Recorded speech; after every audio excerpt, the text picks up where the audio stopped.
Good morning. I'm Amelia in for Julie Dunphy. Thanks for joining us today. We're going to be talking about in just a few minutes. Thanks, Kevin. One person is in custody in connection to the death of a man in Northumberland County. State police say 22-year-old Preston Bennett is under arrest for the murder of 28-year-old Kyle Christensen. Details of the incident are limited at this time, but in a post, the Montour County Coroner's Office confirmed Christensen died just after 5:30 yesterday at Geisinger Medical Center. According to state police, they are ruling it a homicide investigation and say Christensen was stabbed. Police say they have arrested the suspect and there is no danger to the public. People rallied in peace in Northumberland County after a group of masked individuals sparked controversy in Sunbury last week.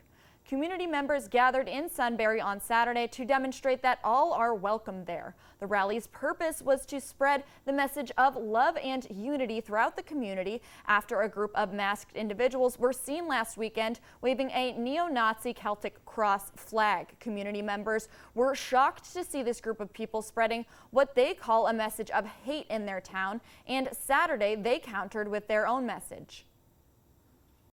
Those 2822 News spoke with say they just want to spread love and show that all are welcome there.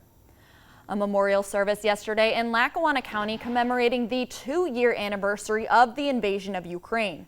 More than a dozen people honored and remembered the lives lost and those at war. Their goal is to keep awareness up about the conflict in that region. They were selling merchandise like pins, shirts, and bumper stickers with Ukrainian colors and Ukrainian flags. They also promoted their 5K event, which will be held later this summer. 2 members of the group share how they feel about the anniversary and the gathering.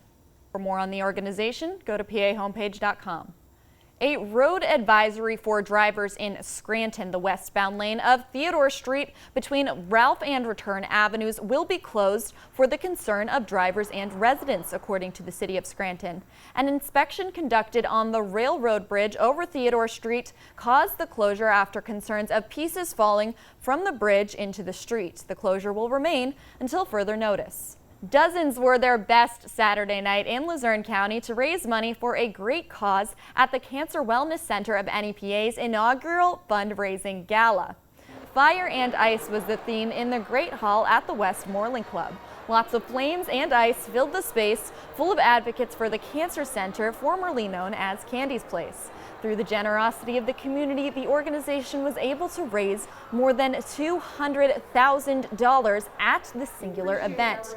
PA Live host Chris Bohinski emceed the evening and noted how special it was for him to be involved with such an important cause. The Cancer Wellness Center of NEPA offers many free of charge services to everyone 18 or older living with any cancer diagnosis, as well as parents of children with cancer and their caregivers. Show tunes, ball gowns, and what you can only assume to be the best pasta dinner in town. Saturday, the Unico Scranton chapter held its annual charity ball at the Radisson Hotel. The theme at this year's gala was A Night in Broadway, with musical-inspired decorations that made the event feel like a night in the Big Apple. More than 250 guests attended the gala to support the largest Italian-American service organization in the States, and of course enjoy performances from local as well as city artists, plus that authentic pasta dinner. This year's honors went to one Unico member for her 2-decade contribution to the organization. Unico promotes Italian heritage and culture by supporting charitable organizations and events in northeastern Pennsylvania. The winter blues are felt by many, but this weekend a local winter craft market in Luzerne County is providing some cheer and excitement to those in our area.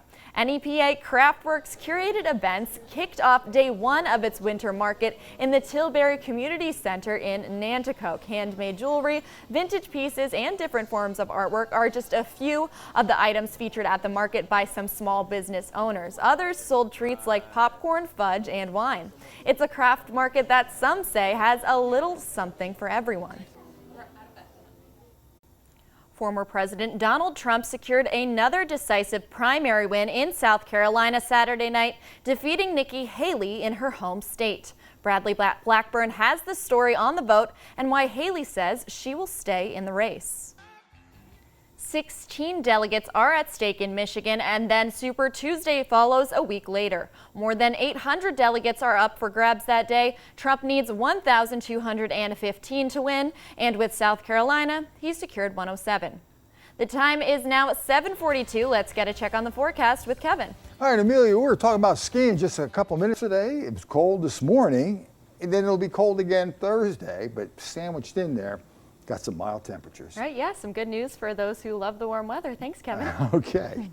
Now to some history being made during this Black History Month. A 25-year-old Upper Darby nurse has become the first Black woman to play in the U.S. Women's Polo Championship. Karen Waugh has more on her inspiring story.